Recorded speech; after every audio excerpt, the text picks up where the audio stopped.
عدالت فاروقی میں ایک ایمان افروز واقعہ۔ امیر المومنین حضرت عمر فاروق رضی اللہ عنہ کی عدالت میں ایک مقدمہ پیش ہوا۔ دو خوبصورت نوجوان ایک نوجوان کو پکڑ کر حاضر ہوئے اور فرما دیا کہ اے امیر المومنین، اس نوجوان نے ہمارے بوڑھے باپ کو قتل کر دیا ہے، اس ظالم قاتل سے ہمارا حق دلوائیں۔ آپ رضی اللہ عنہ نے دعویٰ سننے کے بعد ملزم کی طرف دیکھا اور دریافت فرمایا کہ تو اپنی صفائی میں کیا کہتا ہے؟ ملزم نے عرض کی، ہاں امیر المومنین، یہ جرم واقعی مجھ سے سرزد ہوا ہے۔ میں نے زور سے ایک پتھر اسے مارا تھا جس سے وہ ہلاک ہو گیا تھا۔ فاروق اعظم رضی اللہ عنہ نے فرمایا، گویا تو اپنے جرم کا اقرار کرتا ہے۔ ہاں امیر المومنین، یہ جرم واقعی مجھ سے سرزد ہوا۔ آپ رضی اللہ عنہ نے فرمایا، پھر تم پر قصاص لازم ہو گیا اور اس کے عوض تمہیں قتل کیا جائے گا۔ ملزم نے جواب دیا، آپ رضی اللہ عنہ کے حکم اور شریعت کے فتووں سے انکار نہیں، البتہ ایک گزارش کرنا چاہتا ہوں۔ ارشاد ہوا، بیان کرو۔ ملزم نے عرض کی کہ 3 دن کی مہلت چاہتا ہوں، 3 دن بعد حاضر خدمت ہو جاؤں گا۔ عظیم قائد نے کچھ دیر سر جھکا کر سوچا، غور کے بعد سر اٹھایا اور فرمایا، اچھا کون ضامن ہوگا تمہارا کہ تم وعدے کی وفا کرو گے؟ تیسرے دن عدالت عالیہ میں حاضر ہو کر خون کا بدلہ خون سے دو گے۔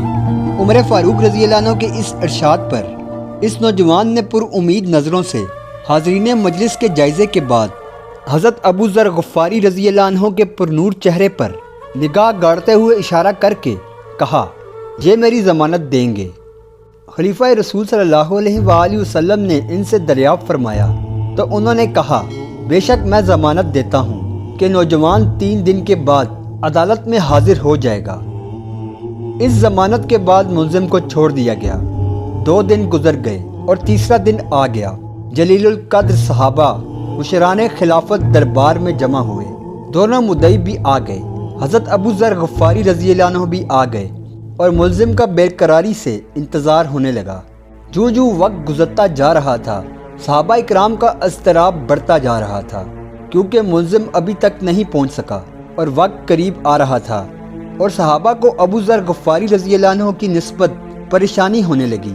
1-2 مرتبہ مدعیوں نے بھی دریافت کیا، مگر انہوں نے ہر مرتبہ یہی جواب دیا کہ اگر 3 یوم گزر گئے اور ملزم نہ آیا تو میں اپنی ضمانت پوری کروں گا۔ جب حاضرین پریشانی کی انتہا پر پہنچ گئے کہ اچانک ایک طرف سے ملزم دربار میں حاضر ہوا۔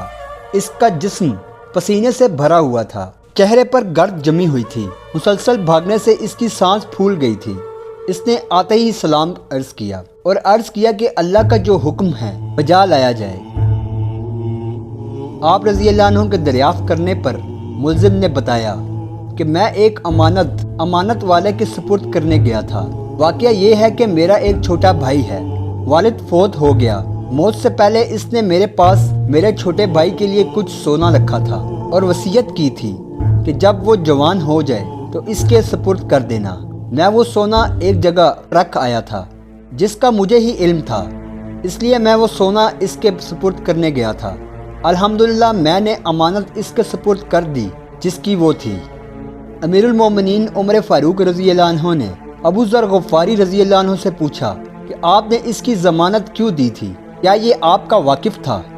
انہوں نے کہا کہ میرا اس سے کوئی تعلق نہیں تھا، صرف یہ بات تھی کہ جب اس نے پر امید نگاہوں سے میری طرف دیکھا تو مجھے خیال آیا کہ اگر بھرے مجمع میں بھی اس کی ضمانت نہ دوں گا کہ کل قیامت کے دن اللہ تعالیٰ کے سامنے شرمندہ ہونا پڑے گا کہ اتنے آدمیوں میں سے کوئی بھی اس کی ضمانت نہ دے سکا، اس لیے میں نے اس کی ضمانت دی۔ بس اس کی ظاہری شرافت نے مجھے یقین دلا دیا کہ وہ وعدے کا پکا ہے۔